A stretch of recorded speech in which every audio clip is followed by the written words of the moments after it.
Hello दोस्तों, कैसे आप सब लोग। आज अगर हम इक्विटी मार्केट की बात करें, शुक्रवार के दिन अगर हम इक्विटी मार्केट की बात करें तो इक्विटी मार्केट एक पॉजिटिव नोट पे क्लोज होती हुई नजर आई। निफ्टी को अगर हम देखें तो निफ्टी का भाव करीबन 24,350 के लेवल पे क्लोज होता हुआ नजर आया।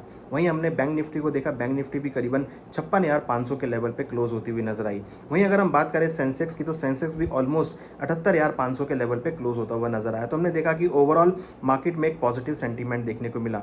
यहाँ पर रुपी के अंदर भी हमने अच्छी खासी बढ़त बनते हुए देखी और रुपी भी करीबन 28 पैसे की बढ़त के साथ 92.86 के लेवल पे क्लोज होता हुआ नजर आया। तो हमने देखा ओवरऑल मार्केट के अंदर एक पॉजिटिव सेंटीमेंट देखने को मिला, चाहे इक्विटी मार्केट हो, चाहे करेंसी मार्केट हो, चाहे कमोडिटी मार्केट हो, सभी सेगमेंट में हमने एक पॉजिटिव ट्रेंड आते हुए देखा।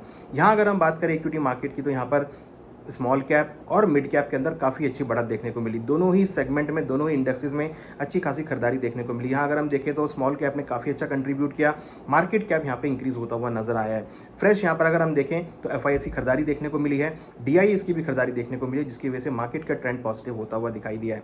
कहीं ना कहीं यूएस और ईरान की दूसरे फेज की बातचीत को लेकर और स्ट्रेट ऑफ हॉर्मुज ओपन होने की वजह से लग रहा है कि आने वाले दिनों में एक अच्छी खासी खरीदारी देखने को मिल सकती है। दूसरी तरफ अगर हम बात करें क्रूड के भावों को लेकर, तो क्रूड के भावों में नरमी देखने को मिल रही है, जिसका इंपैक्ट पॉजिटिवली इंडियन इकोनॉमी पे आता हुआ दिखाई देगा। तो यहाँ अगर हम बात करें लेवल्स की कि आने वाले दिनों में या सोमवार को मार्केट कैसा रह सकता है, तो यहाँ पर अगर हम देखें तो निफ्टी, बैंक निफ्टी और सेंसेक्स में एक पॉजिटिव ट्रेंड बनता हुआ नजर आया है। हमने एक अच्छी रिकवरी होती हुई देखी है और एक बुलिश एंगल्फिंग पैटर्न्स जो हैं वो तीनों ही सेगमेंट में बनते हुए नजर आए हैं। यहाँ निफ्टी में अगर हम बात करें तो एक स्ट्रॉन्ग रेजिस्टेंस है जो कि करीबन 24,600 के आसपास है, और अगर 24,600 का लेवल ब्रेक होता है तो 24,900 तक के लेवल आपको निफ्टी में देखने को मिल सकते हैं। सपोर्ट वही 24,000 के आसपास रहेगा।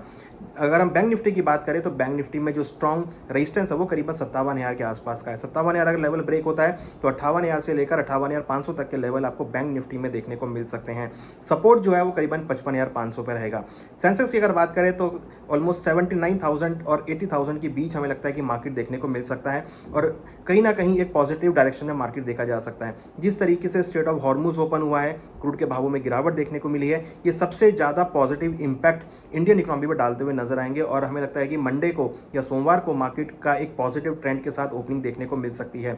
शुक्रवार के दिन हमने एक अच्छी रिकवरी आती हुई देखी, हालांकि गुरुवार को मार्केट नेगेटिव बंद हुआ था, बट वहां से हमने एक्सपेक्ट किया था कि मार्केट में रिकवरी आएगी, तो वैसे ही ट्रेंड हमने शुक्रवार को देखा। अब ये जो ट्रेंड बना है शुक्रवार को, ये अब सोमवार को भी कंटिन्यू होता हुआ दिखाई देगा और मार्केट में एक रिकवरी के साथ आपको ट्रेंड पॉजिटिव होता हुआ दिखाई दे सकता है। तो लग रहा है कि आने वाला हफ्ता मार्केट्स के लिए पॉजिटिव हो सकता है और कहीं ना कहीं हमको रिकवरी देखने को मिल सकती है। स्मॉल कैप और मिड कैप ने काफ़ी हद तक मार्केट में कंट्रीब्यूशन किया है, बैंक निफ्टी ने काफ़ी हद तक कंट्रीब्यूशन किया है। तो लग रहा है कि small cap, mid cap, bank Nifty में अच्छी खासी खरीदारी आपको देखने को मिल सकती है। उसके साथ साथ मेटल स्टॉक्स में, डिफेंस सेक्टर्स में और कहीं ना कहीं मेटल सेक्टर में आपको अच्छी खासी खरीदारी देखने को मिल सकती है। तो मंडे का व्यू अगर हम बात करें तो यहाँ पर एक पॉजिटिव सेंटीमेंट के साथ ट्रेड होता हुआ दिखाई दे सकता है।